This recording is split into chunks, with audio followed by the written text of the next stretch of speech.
j'ai bu un peu de ton vin. Je suis sous de bonheur. Quand je serai là-haut, je mangerai ton pain.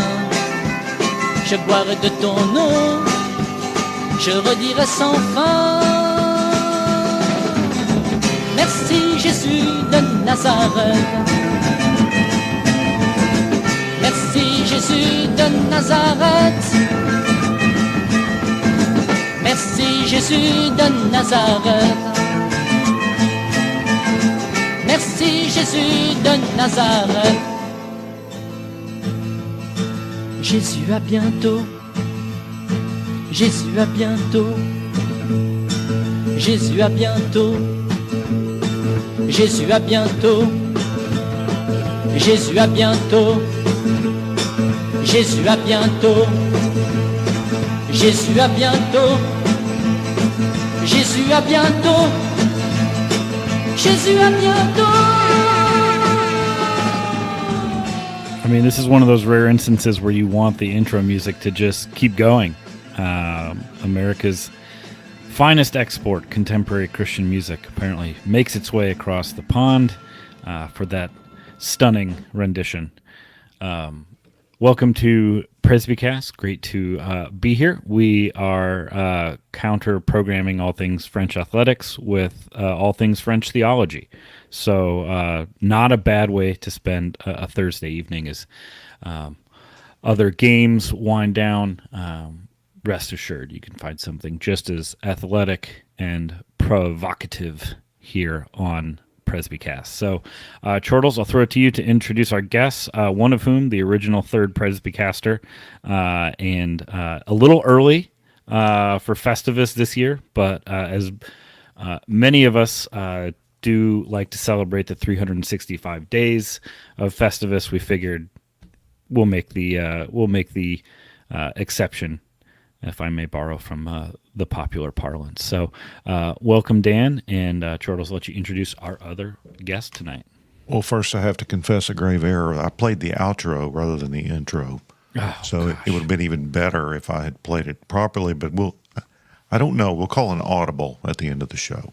So maybe you'll hear the Machen horn at the end of what would have been the intro, and then I'll play RC telling us good night, but it'll be well. all It's right. like our first episode, so it makes sense that we would make mistakes now. That's right. The first words ever spoken on Presbycast were, well, imagine bumper music, because we didn't have any.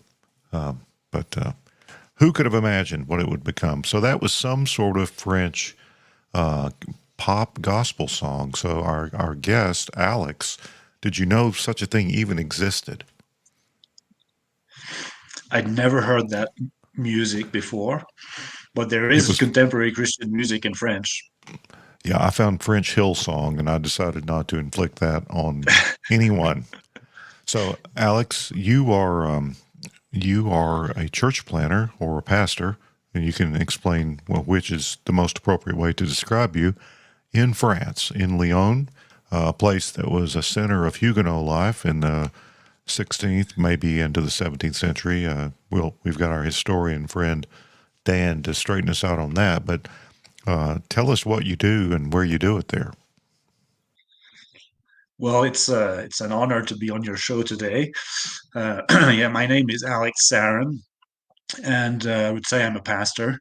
I'm a teaching elder in the PCA, Evangel Presbytery, and I'm leading a church plant in Lyon. It's a Presbyterian confessional church plant. It's a work that started about 25 years ago under the initiative of MTW, Mission to the World.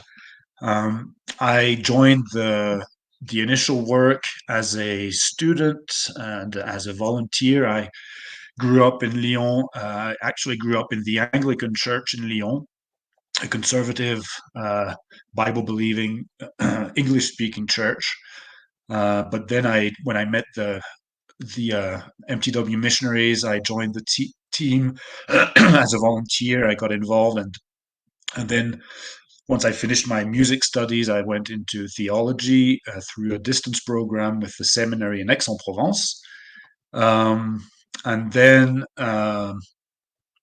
the missionary the initial missionaries left the field um, because of a number of circumstances, and I was asked to take up the leadership of the budding church plant at that point, and that was exactly 20 years ago.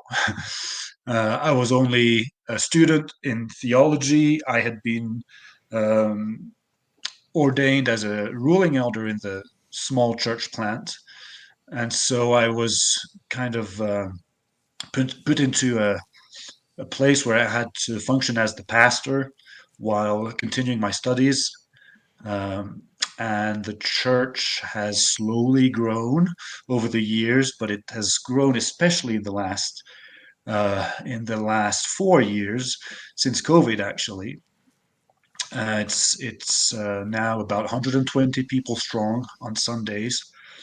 Um, So so there you have it. would that make you the largest conservative Presbyterian or Reformed church in France? Is that possible? It's the case. I mean, we are Okay, the I now thought the so. largest. Yeah, we're among the top quarter of the largest churches in evangelical churches in France.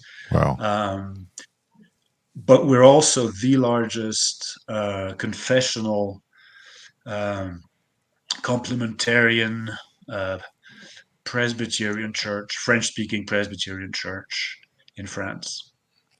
Well, no, no pressure, right? I mean, so yeah, you're kind of a big deal. And Dan Borvin, he did a PhD on the guy that was the big deal a long time ago, and we'll talk about that a little bit. But is your church sort of a PCA church, or is there a denomination that you're affiliated with? So the church is not officially affiliated with the PCA. I'm a PCA minister. There's a missionary working with me at the moment who's also a PCA minister. But the church itself is, for the moment, an independent Presbyterian church. We have a loose affiliation with a denomination that we partner with, but we're not a member church of the denomination because it's an egalitarian denomination. But it is the most evangelical and conservative uh, reform denomination in France. So we have um, a good relationship. We partner in various projects, but we just can't become a member church. And so we don't know what the future holds, but part of our prayer and our desire is to see down the road um, several conservative Presbyterian churches come together and maybe form a synod of some kind. Um, so we'll see what happens. All right, so I want to talk about your confession and confessions and things like that, but let's go back to what sort of qualifies you uniquely for this. Um, do you have a dual? I mean, I read somewhere about your history, but your father was American, but you were born in France. Is that right? I'm not sure I got all of that because it was a bit choppy there, but my dad is Okay. French and my mom is Scottish. I was Oh, okay. born Okay. in France and I've lived my whole life in France. Okay. And my dad was not a believer, still isn't. And he left my mom. My mom, on the other hand, she grew up in the Church of Scotland at a time when it was still pretty conservative. Well, you can't get much more reformed, really, than Scottish and the land of Calvin. I mean, if you choose the right eras, you've got some real heritage there. So, how old were you when you were converted? I would say, I mean, I grew up in a Bible believing church, so I was taught the gospel from infancy. I don't remember a time when I did not believe intellectually all the claims of Scripture of the gospel. But I would say faith really became something more intimate and personal around my teenage years, around the ages of 14, 15. About the time my dad left my mom, actually. Mm. Um, I was baptized an infant in the Anglican Church. So it really, I grew up in the faith, and my mom was the one who really taught me uh, taught me the gospel, basically, and going to church, going to youth group, and all of that. So what's it like for a young person to be a Christian of like pretty much any kind in France today or when you were growing up? Well, when I was growing up, it's really pretty simple. I never met another French Christian uh, growing up. I went to public schools. Um, I My only Christian friends were the handful of youth in the Anglican Church. So for me, the faith was an English thing, an English speaking thing.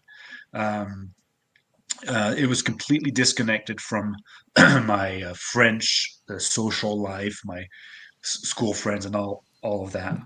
Um, so I would say it's really pretty lonely. I remember getting into heated debates with some of my friends in high school. I remember just finishing in tears because there was so much opposition, and I felt so hopeless trying to convey or communicate Bible truths to people who had so much prejudice against it. Um, so it's really pretty lonely. Uh, Even when I joined the French-speaking church plant, that was around the time I went to university when I started my music studies. Um, I met one French evangelical Christian in my class in music, um, and through him I joined a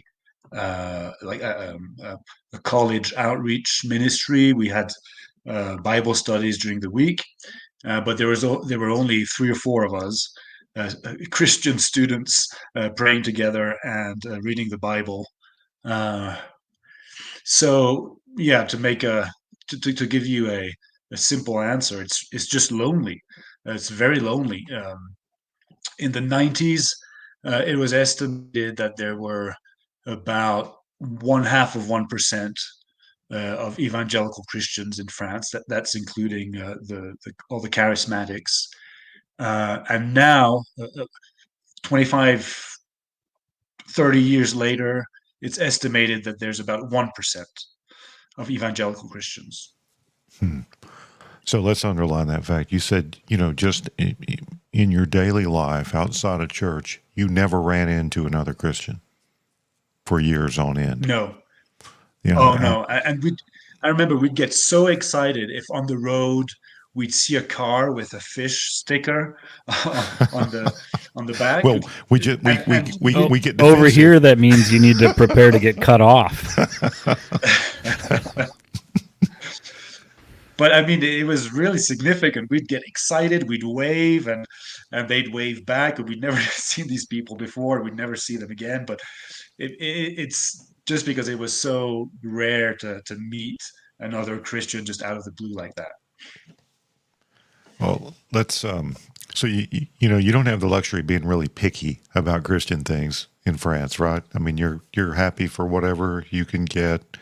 You're not going to divide over things that we would think are really important over here. Maybe it's just a different. It's got to be a different world altogether. That's very true. Yes.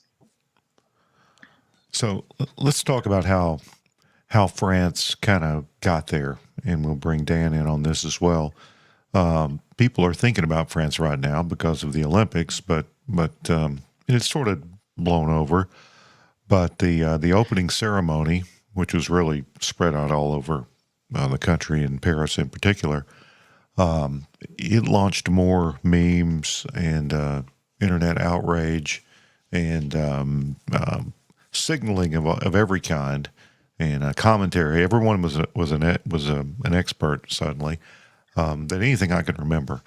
What was it like for you to be in the U.S.? I guess you were in the U.S. by then. You're in the U.S. right now on a sabbatical. What was it like for you to experience that from several thousand miles away? Well, um, we did watch the opening ceremony.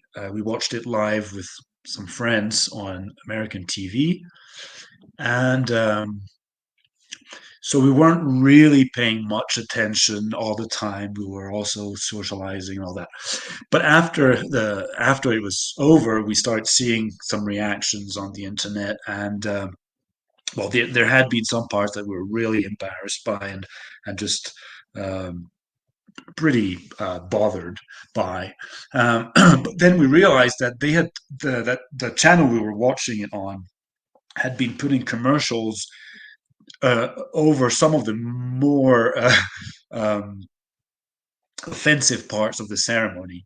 And so when we discovered all that we missed, um, on the one hand, we were really saddened and shocked. On the other hand, we're not really surprised because we're kind of used to this over there in France. Um, what was sad was that they seemed to have made a conscious choice um, to showcase that part of French culture to the rest of the world, which made me a bit embarrassed as a Frenchman because it's not really representative of all of French society. It's just really the elite, uh, extreme left wing, politicized part of the culture that's that way. But we're so used to it in French media that it wasn't really even very shocking and it wasn't very surprising. So what I said at that point was that basically what happened is the organizers basically paid for a $1.5 billion awareness campaign for the need to bring the gospel to France. And so um, I'm glad that the rest of the world, especially America, can see how much we need um, just missionary resources to be sent to France. All right, Dan, unmute yourself there and help us understand how France came to be what it is. That's you can do 500 years of history in 45 seconds. I know you can because you've got a PhD in this stuff from one of those joints over there in England. So tell us about the kind of the rise and fall of the Reformed faith in France in the 16th and 17th centuries. Yeah, I'll be brief. Give us your elevator pitch. Yeah, exactly. The Reformation never takes hold in France to the degree that it does in some other countries, like the Netherlands, like in England and Scotland and so forth. It really starts in the 1520s, 1530s, but by the time it gets ramped up in the 1530s, Protestantism has become enough of a problem for Catholic leaders in Germany, other parts of Europe, that the French crown is not going to put up with it. So they try to eliminate the Protestant threat early and not let the wildfire start as it had in Germany. But then we see the churches start the fire. Then we see churches begin to form in really in the 1540s, 1550s. By the time the 1550s come to a close, in 1559 we have the French Confession of Faith, which is an outstanding Reformed confession. Guido de Bray most likely was influenced by the French Confession as he developed the Belgic Confession.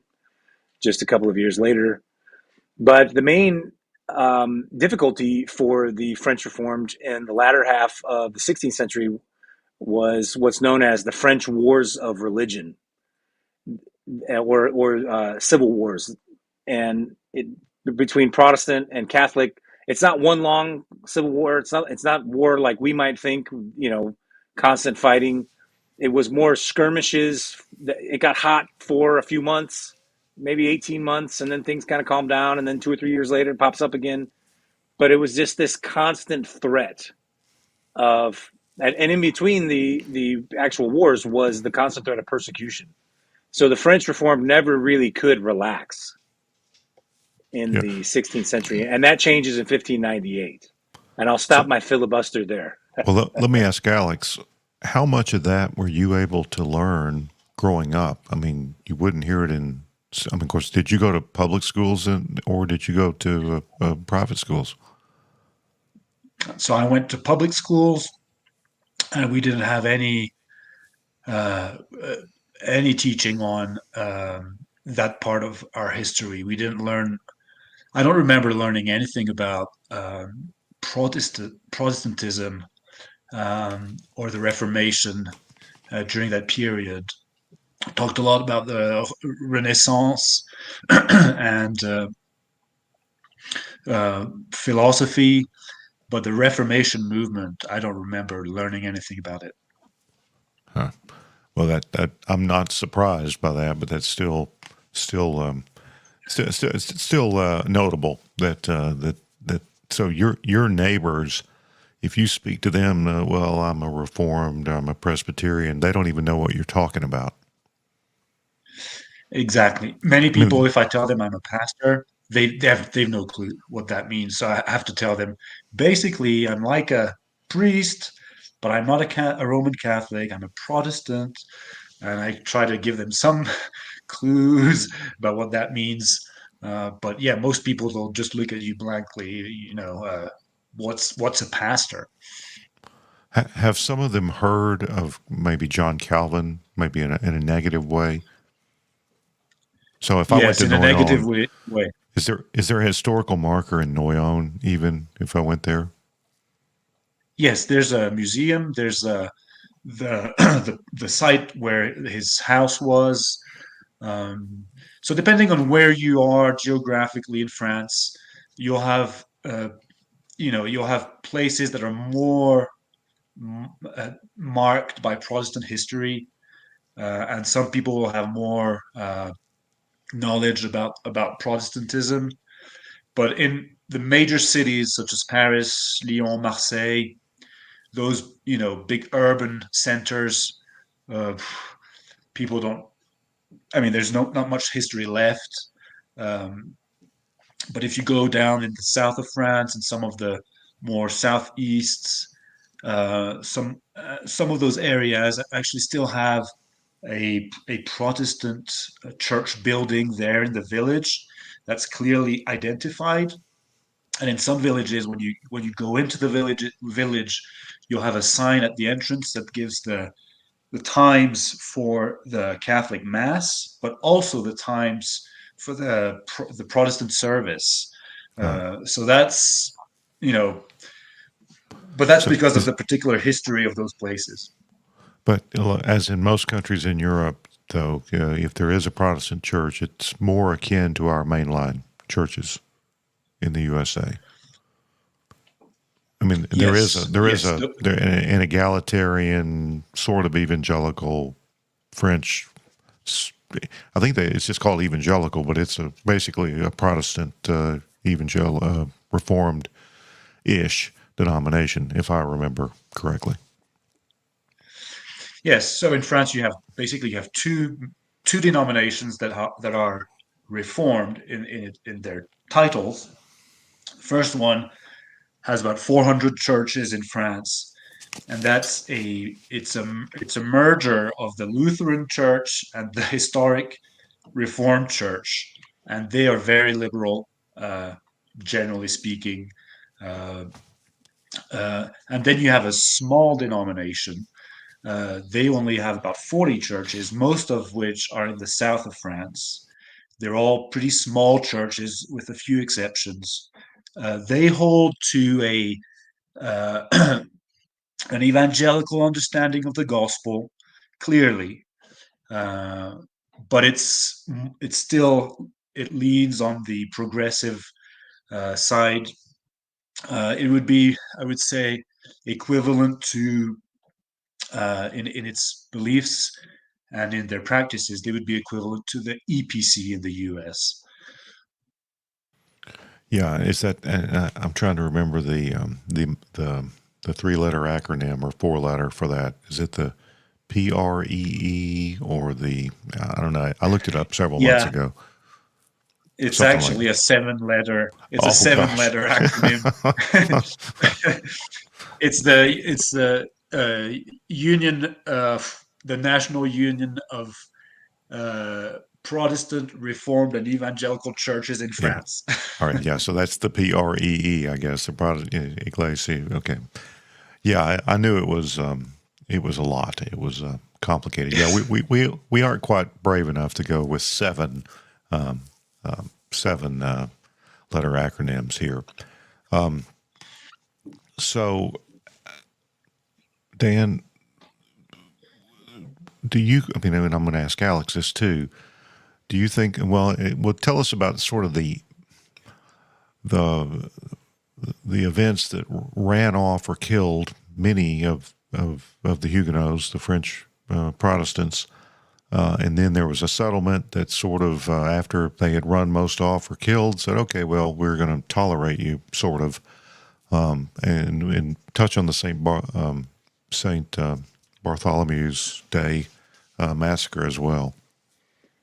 During the wars of religion, the Protestant cities, villages, and towns. If you picture the map of France, the Protestant territories basically formed a C shape around the north and west and southern uh, territories in France. So it doesn't surprise me that some of the Protestant churches are in the south because that was part of their territory back in the 16th century. Um, there were possibilities early on in the 1550s and early 60s for a détente, if you will, between Catholics and Protestants, and there were attempts to come together, at least for peaceful arrangements. And one of those attempts was marriage in 1572 between the who I think he was the prince at the time of Navarre, which was a kingdom in the south of France, a separate kingdom, um, and the Catholic. I think it was the sister of the king at the time. They come together for a wedding in August 1572, and it's at that time that someone decides to assassinate the leader of the Huguenot armies. But as we experienced with a recent assassination attempt, it didn't take. He wasn't killed, and that made things worse because that got the Protestants riled up, and uh, someone made the decision. There are rumors that it was the Queen Mother, Catherine de' Medici, but we don't know who, for sure. But someone decided we need to finish the job, and the Catholic soldiers went to the Admiral de Coligny's room, and I think they stabbed him a few times and threw him out the window, and eventually chopped off his head. Uh, it was the definition of That overkill. that'll do it. Yeah. So you mentioned Huguenot armies. Don't say Huguenot armies very loud because we have people in this country right now that would willingly and happily form an army based on Read the historical record and see if you want to copy that. It didn't go well for them. Well, it didn't go well for Zwingli either, as I recall. Right. Yeah. So take up your sword. See where it ends up. That's foolish in many levels. So it didn't end with the assassination. Then the French Catholic soldiers went to the surrounding houses and started massacring the Protestants who were there. And then it just became madness. And soldiers, as well as Catholic citizens, civilians, just go house to house, slaughtering Protestants in Paris. The streets ran red with Protestant blood. We don't know how many were killed. Some say 2,000 to 3,000. Others say 20,000.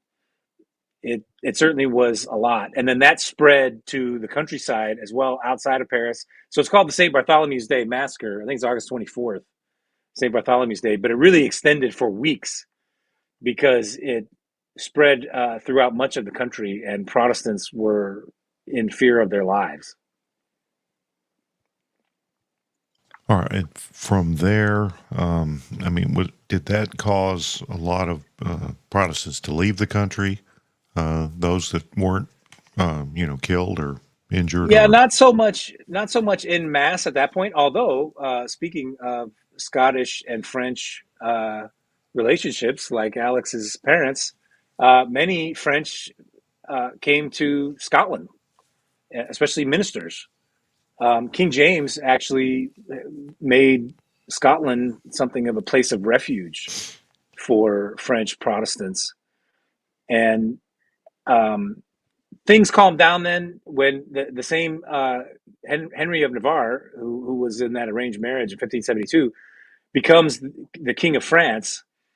Then after the assassination of Henry III, he becomes Henry IV in the 1590s. And then in order to do that, the great scandal for Protestants, Henry is this reformed hero, a brilliant military general, great leader, the King of Navarre. He's the Prince of the Blood, the next in line to be the King of France. The Protestants are excited. Maybe we'll have a Protestant nation. And he conquers all of France after there's a civil war. You have two Catholic factions and the Huguenots all battling each other at the same time. And Henry is able to take control over all of the nation of France except for Paris. He can't quite make it to conquer Paris. And as you know, with the French Revolution, Paris is a difficult place to lay siege and to invade in that era. So they're kind of at a stalemate. What's going to happen? The Pope sends his envoys to Henry, and they cut a deal. And Henry converts to Roman Catholicism. Allegedly, he said Paris is worth the Mass. In other words, he will submit to the Bishop of Rome, become Roman Catholic in order to gain the crown in Paris. And he becomes Henry IV. The Protestants, of course, are heartbroken, but he is very favorable to the Protestants, especially compared to previous French kings. And in 1598, he issues the Edict of Nantes. And that gives Protestants relative religious freedom. Some say the civil wars come to an end at that point. There still is fighting, not quite on the scale it was in the 16th century, but into the 1620s. There still is Protestant Catholic violence back and forth, but it enables the Protestants to worship with relative lack of hassling from the Roman Catholics in their Protestant cities and towns. They can't go march into Paris and start proselytizing, but they're not going to burn down their churches anymore. And that's when the French Reformed Church really flourishes, from 1598, and then later in 1685, Louis XIV repeals the Edict of Nantes, and that's what makes Protestantism illegal again. So, is after the edict was repealed, is that when places like, let me switch over, that's Alex's church, this was, they called their churches, the Huguenots called them temples, and I have on the screen the Temple du Paradis, I guess that's how you say it, not the largest of Huguenot churches, but an impressive structure, round building. It was eventually destroyed, as were almost all the large and significant Huguenot buildings. Was that after the edict was repealed, or was this destroyed around the time of the St. Bart's? And this is in Lyon. This is where Alex is. Alex, I guess you would take this building now if you could get it, right? Yes, we would take it. Good. Including the dog. I should know I when always it was loved the dog in destroyed. that picture. Yes. We've had dogs attend our services. Well, that's very French. That's good. Dogs are Reformed. Cats are Catholics. Yeah, I tend to agree with that. But I don't know when that temple in particular was destroyed. I should know it was in Lyon, but I don't.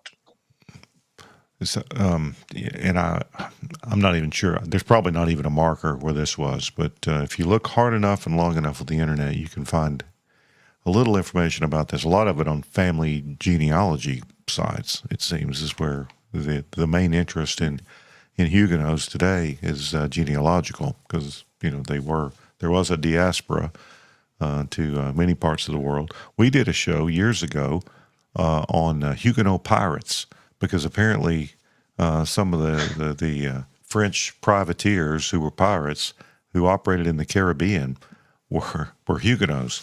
They may not have been considered good church members, but they harassed the Spanish and carried the flag in the New World. So a little historical oddity.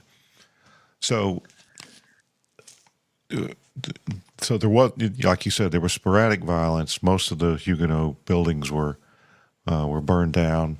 People were displaced. Some of them came to the U.S. and they went other places as well. A lot of times in the U.S. they became Anglicans, I believe, because that was the worship was most familiar to them. Let's talk a little bit about the relationship between the French Protestants and Geneva.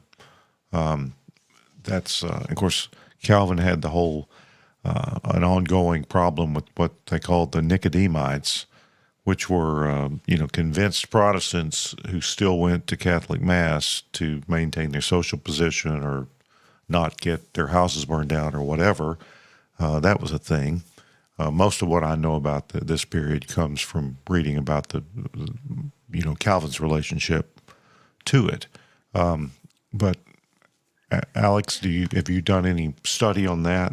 I think we all know that Calvin was very concerned about those left in France, and a lot of what he wrote and published was meant for them. He wrote, hundreds and hundreds of pieces of correspondence, but there was only so much he could do, right?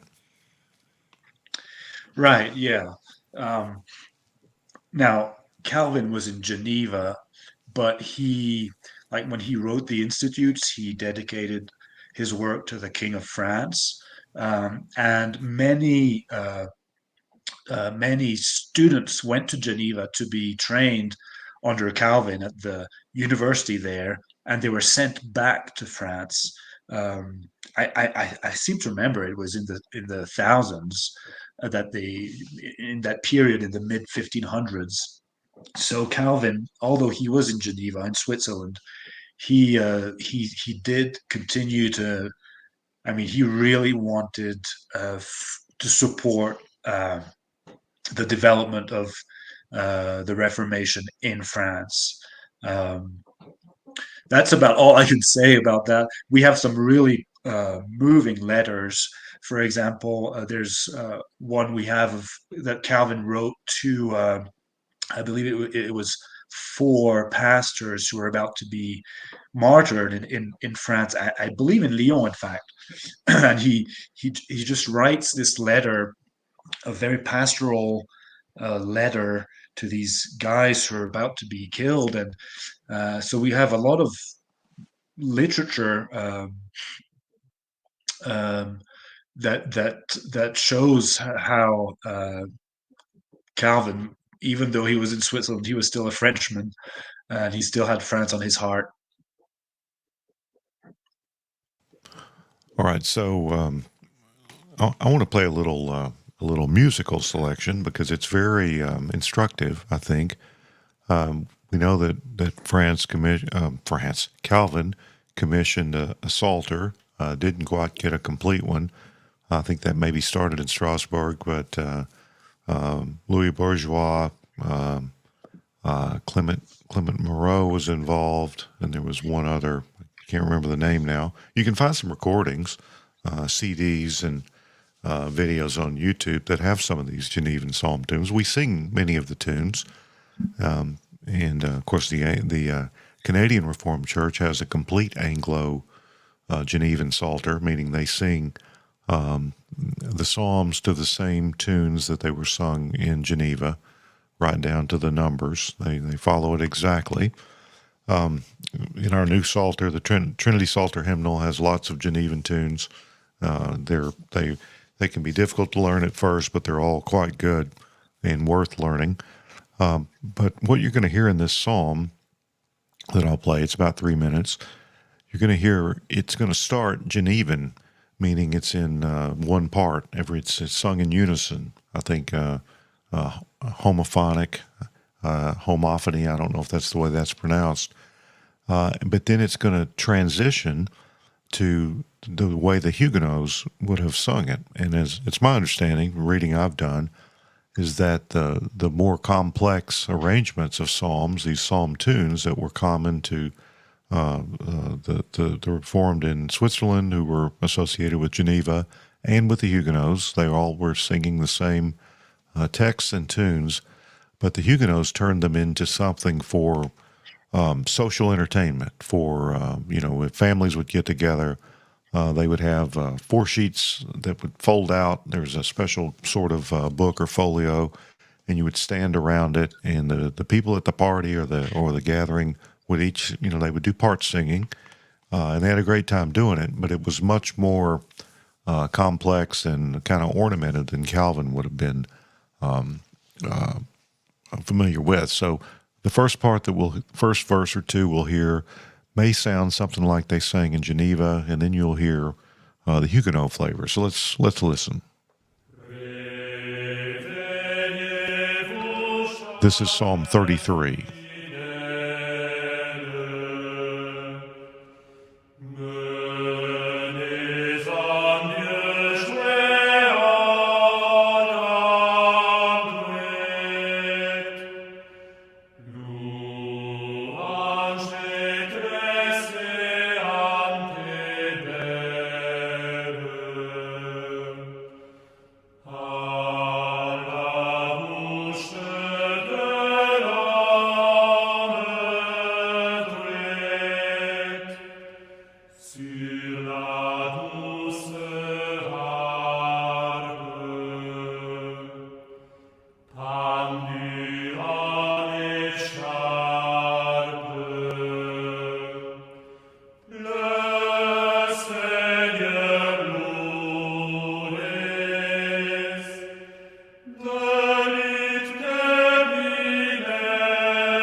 Now to France.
I absolutely love that one. And there are many good ones, but you can find those recordings, and they're of such the arrangements are of such quality that you'll still find secular groups singing them around the world. So it's really something. Now, you might Dan, not be aware of that, but what you just heard is what I like to call 16th century punk rock, because the Psalms are the original punk you would rock. say that Dan. Yes, Yeah. Resby and I are old punkers. So this is like listening to Black Flag in 1982. Well, it's The pretty hard. Huguenots would sing the Psalms on their way to worship every Lord's Day. And especially in places like Paris, where they worship, they were only allowed to have their church on the outskirts of the city in Charenton. They would sing the Psalms on the way to worship, and just hearing the Psalm sung incensed the Roman Catholics, and they would throw rocks and rotten fruit. People were killed. There was attempted Wow. murder on the way to church just by singing the Psalms. So, of course, we sing to praise God, but one of the added benefits of singing the Psalms is that it angers the enemies of God. That's why the Psalms are the original punk rock. I just got a great shirt idea that I'm going to pitch you offline, Dan. I'll wear it. So, Alex, is there any awareness of the psalm singing tradition in France today?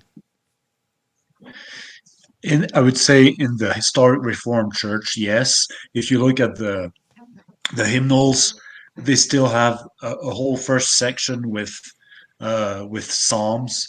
Usually not the 150 psalms, but a good selection of psalms in the first part of the hymnals. So the historic Reformed Church has that awareness. I would say they don't sing the psalms as often as they used to. In our church, we sing psalms every Sunday. We don't just do psalms, but we do have psalms every Sunday. However, we sing we use more modern tunes for the psalms, just because the old 16th century tunes are a bit difficult to learn for the congregation, and it's so different from modern um, um, tonal music that it's just not very intuitive to sing. Um, so we try to be sensitive to that, and so we will sing psalms on more modern tunes, but the words are the same. Um, uh, and what you just heard on the show there, the music you heard, I don't believe that would have been something that the Protestants would have sung during public worship. I think that would have been more of uh, um, a sacred piece uh, for choirs, but in public worship, I don't believe they would have sung it with these that kind of syncopation between different Right. parts. Yeah, the second They would half have, was yeah, yeah. The first part was simple, and it would have been yes, more like what you would have heard.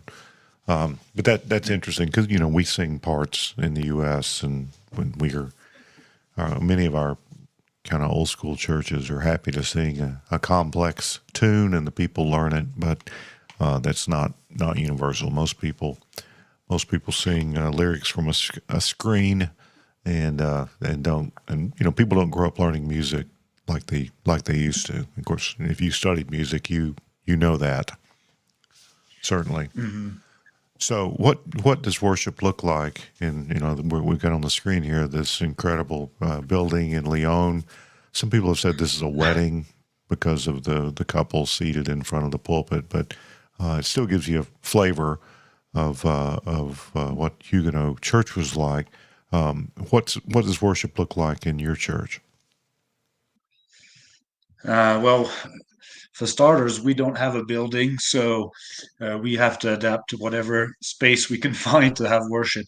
The last few years, we've been meeting in a theater that we rent on Sunday mornings. So basically, you have this this stage, and it's a very dark room, and we set up lights and the sound system, and we just do what we can with what we have. And but the form of worship, the uh, will be very similar to, I would say, just an average PCA church with a liturgy, an order of worship, with the traditional elements. We have communion every Sunday after the sermon. The sermon will last about 35 minutes. It's expository preaching. We have a mixture of uh, more contemporary songs, but with substance, such as the Getty's types of songs, but also more classic historical hymns. Um, uh, the music, we have instruments. We have typically a couple of violins, a keyboard, a guitar, uh, uh, sometimes bass. Um, so yeah, pretty simple. Um, not yeah, not what's the word? Um, Not sophisticated. That's the word I was looking for. We try to keep the attention on the Word of God and the flow of the liturgy. Um, yeah, I think apart from the building, which can seem a bit weird if you come for the first time, apart from the building, I think most people in the PCA would feel quite at home. So yeah, if someone might come in and get the wrong idea. You're in a theater and you have to set up lights and things, and think, oh, they're trying to become a mega church. They're trying to imitate the American model, but that's not the case. No, that's not the case. We're just looking for a space where big enough to have 120 people um, and worship. Now, do you get resistance from Roman Catholics or the sort of mainline denomination, or does everyone sort of get along? Well, that's a great question. I think we get more resistance from the liberal Protestant church than we do from the Catholic church. Um, but the Catholic church, so we get along well on a relational level, personal level with the Roman Catholics in the neighborhood. But they, for example, they have an empty church on Sunday mornings that they don't use, a church building, but they will not let us use it because it's consecrated. They would have to, whatever the word is, deconsecrate it, it so that we could use it. So that's a pain. That's frustrating. But on a relational level, we get on well. I think because we can say that we wholeheartedly can affirm the Apostles' Creed, for example, and the Catholics as well. Now, the liberal Protestants, they can't say that. So there's a there's a gap there. Um, That sounds like but that's it. That sounds like Machen's experience during World War One. He got along better with the pre-Vatican II Roman Catholics than he did with some the liberal Protestants over there.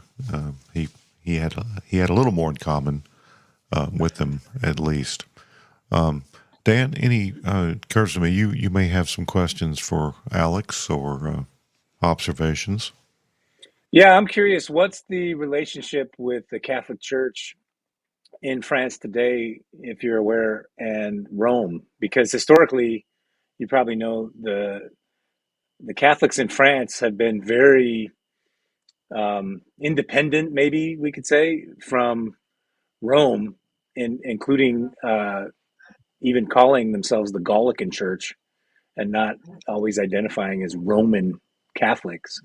So is that um, sort of independence still continue today? That's a good question. I would say there is kind of that sense of independence just because it's part of French, the French culture to feel sort of superior and uh, independent of others. It's not really very perceptible when you look at the Catholic Church and their relationship with Rome. However, the truth is there's more and more, but I think that's true of the Roman Church all over the world. There's more and more division within the Roman Church, and the current Pope is uh, is I mean he's not admired, let's say, by by all Catholics, and you can see that, you can perceive that within the Catholic Church. And when you start to know the Catholics in town, you start to realize that there's a whole diversity uh, um, of Catholics. There's some very traditional, very hardcore. There's the more progressive, the more liberal Catholics. Um, so I mean, as long as they claim to be Roman Catholics, that's sort of an illusion of unity in the institution of the Catholic Church. But when you get into it and you start talking to people, you realize there's a lot of division. It's all a facade. Yes. My other question would be, do Protestants know of the great history of Reformed Protestants in France? Again, a great question. I would say if like the best historians of the Reformation in France are liberal Protestants. But if you look at the evangelical church, there's a lot of ignorance. For a lot of evangelical Protestants, basically the history of Protestantism in France starts in the 1950s. They don't really know much of what happened before, with some exceptions. I would say right now, what's interesting is we're starting to see people recovering the history of the French Reformation, and that's really exciting. That's something I've seen over the last 20 years is a resurgence of interest in historic Protestantism and historic Protestant theology. And we see that in a renewed interest in just Calvinism, Calvinistic literature, um, and I think much of the growth we've seen in our church is has been through people who've just rediscovered this just that incredible heritage of Protestant theology, which is historically evangelical. So So yeah. you said you've grown post COVID. Do you think that's because people were shaken by it, or you were the only place open, or what? How do you? Is there some? What's the causal relationship? Do you think? it's still it's still somewhat of a mystery for me, but I would say my hypothesis is that uh, COVID served as an advertisement for our church because we had never live streamed our services until we were forced to do so on the first Sunday of the lockdown in France. It was a very strict lockdown initially, and we started live streaming our services, and we were one of the few churches that were actually doing a real live stream and not pre-recorded services.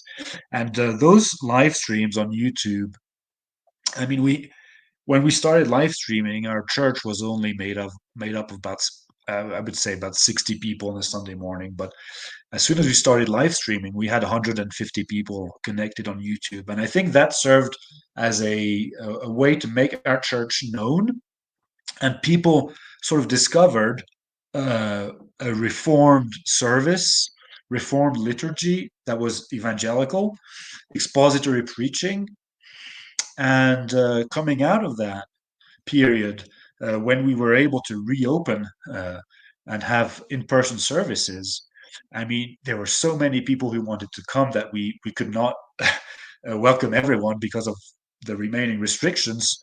And so we had a waiting list for the church service, and we would tell people, well, if we can't accommodate you this Sunday, you'll have priority next Sunday. So for a time, we continued to live stream the services, and then as soon as all the restrictions were lifted, we stopped the live stream because we wanted to encourage people to come in person. Um, and so just that period, yeah, I guess it lasted maybe a year or so, um, with lockdowns and then various restrictions. Um, Coming out of that, the church just there was just a boom of growth. Um, so that's my best explanation is that basically we were forced to advertise the church via live streams, and people were more on the internet looking for churches and looking to be fed, maybe looking for sermons, and that helped our church to be known. So, yeah, I was looking at your YouTube channel, and even some of your more recent sermon videos have a fairly high number of views. So I wonder if there are Protestants across France who can't find a church or who are a long way, that you get the idea that they're watching your sermons at some point on Sunday or during the week, looks like to me. Yes, I know for a fact that that is the case, and I know some families who are just isolated in parts of France that are spiritual deserts with almost no uh, evangelical presence, let alone a reformed evangelical presence. So that's part of why we're so, uh, I guess, passionate about church planting and supporting reformed confessional church planting in France, because it's a huge need. So what's it? Well, we've talked about how, I mean, we hear about how dark France and Europe is spiritually, but I mean, we're still dealing with human beings, and there are still people who are good neighbors and try to raise their families properly and that sort of thing. But what's it like what's it like preaching to people that are blank slates, really? I mean, they don't come in knowing, some of them probably don't come in knowing anything at all. And that's just, especially in the American South, that's just totally opposite of that. Everybody's got some opinion, some knowledge. In some areas, everybody is, everyone's a Christian, air quotes, because they went to a revival meeting one time, at least, or their grandma was and told them they were. So what's it like preaching to modern French people? It would be easier preaching to blank slates than preaching to French people who are about my age in their 40s, because they're actually not blank slates. They have prejudice. They've accumulated layers and layers of prejudice against the Bible and Christianity. So part of preaching in that context means that you have to deconstruct some of the prejudice before you can offer the good news. What's exciting, though, is that the generation after mine, I guess the Gen Z or something like that, they are much more open than my generation was to the gospel. And I mean, our church is growing through uh, an influx of 20-year-olds, students, young adults, young families. That's awesome. Yeah, and that's something. I mean, my colleagues in France, other missionaries, have seen the same. Um, so, but yeah, you need to realize that France, there's just this prejudice, especially 40 and over, people who hate the church, who hate, I mean, because they associate it with Catholicism, and they associate it with a kind of uh, tyranny, uh, and there's been all the stories of abuse, of course, in the Catholic Church as well. And there's the heritage of the Enlightenment, and so, I mean, if you tell people that you believe in the virgin birth or the physical resurrection of Christ, people just laugh at you because for them, it's just so absurd to believe those kinds of things. Um, but the younger generations, they don't. I mean, they're interested. They'll be like, because they have come into a phase of uh, even uh, questioning the prejudice. They have this mentality of questioning everything, including the prejudice, including their own parents and the prejudice of their parents. So they're actually quite open, which is really, really exciting to see. Now you have the homepage of my website up, our church's website up, with an automatic translation, I guess, of the French, which doesn't make much sense. Yes, your elder on the on one of the pages, it translates to old. It has his name, Denis, and it says old. And I figured out that meant elder. That means elder. Yeah, the translate feature is amazing, but far from perfect. Dan, any other questions for Alex? Yeah, I would ask you, how can we help? You know, well, we can pray, of course, but how else can we help you? Oh well, I guess just the awareness that France uh, is a needy mission field, uh, and but there's an openness at the moment that's really encouraging. Uh, how can you help? I don't know. Uh, uh, I just wish more people knew. Uh, yeah, more people knew how to pray for what's going on in France. There is a reformed confessional work going on. Um, at the moment, I know of a handful of churches that are reformed and confessional. They're not all like, I mean, we're more PCA, but there's a church plant that just started up in the north of France in Lille, that's with the IPC, International Presbyterian Church. There's a church in Nantes, which is affiliated with the Reformed Presbyterian Church in Ireland. And then there's one in the south of France affiliated with the Free Church Continuing in Scotland. I mean, there's like small groups here and there. Uh, all of them are seeing some fruit, some success by God's grace. We're praying that something in France may some kind of federation, uh, not to say a denomination, but down the road we hope to see a denomination be born.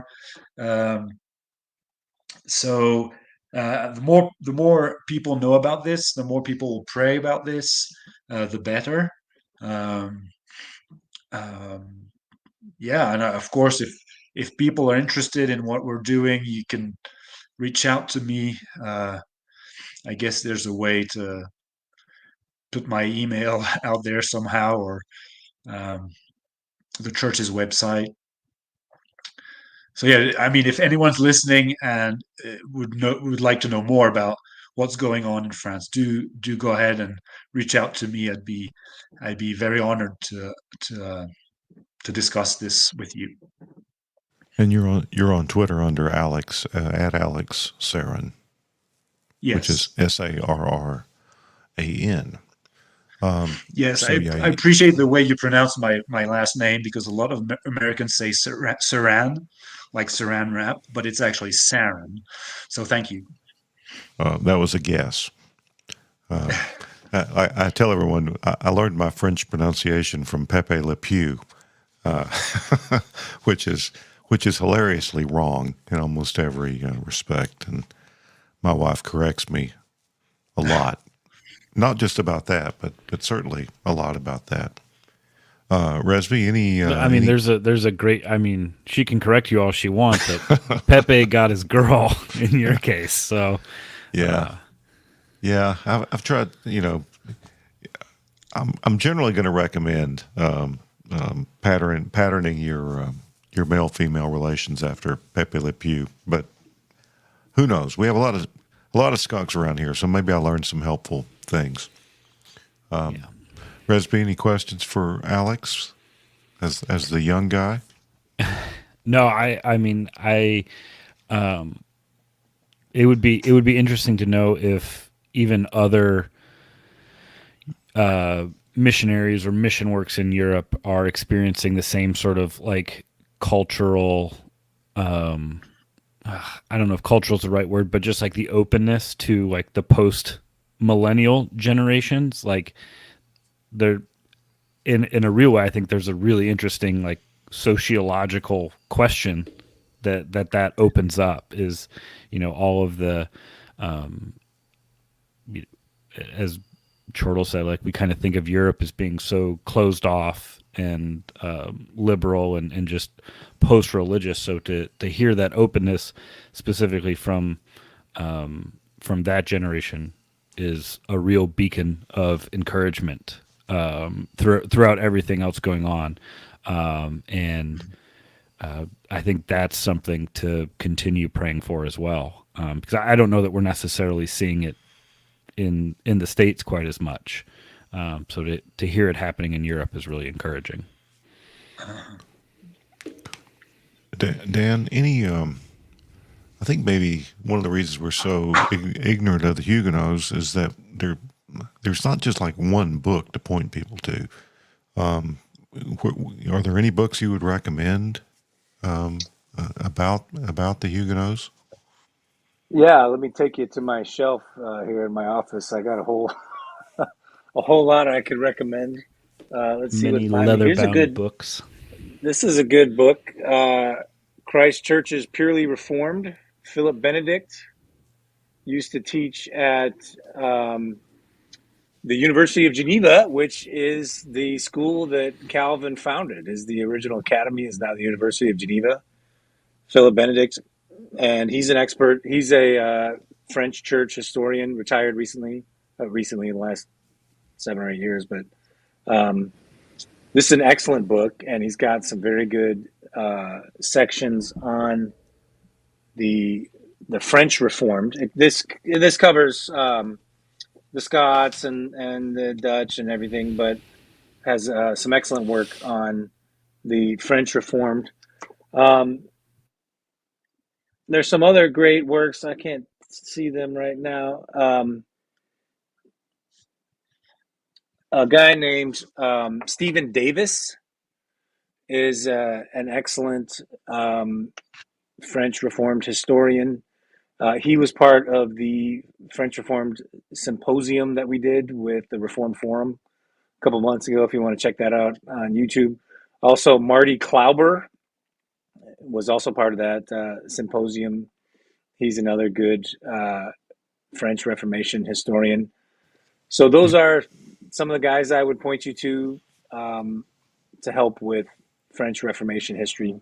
Yeah, I've got to go back and listen to more of those. I think I listened to one from you and didn't listen to all the rest. So that just go to Reform Forum, look up French Reformation. Alex, anything you would direct readers to or listeners to, or are there any resources or books that you find particularly helpful with your people? I think that's an interesting question because we don't know what's translated and what's not. Hmm. Well, um,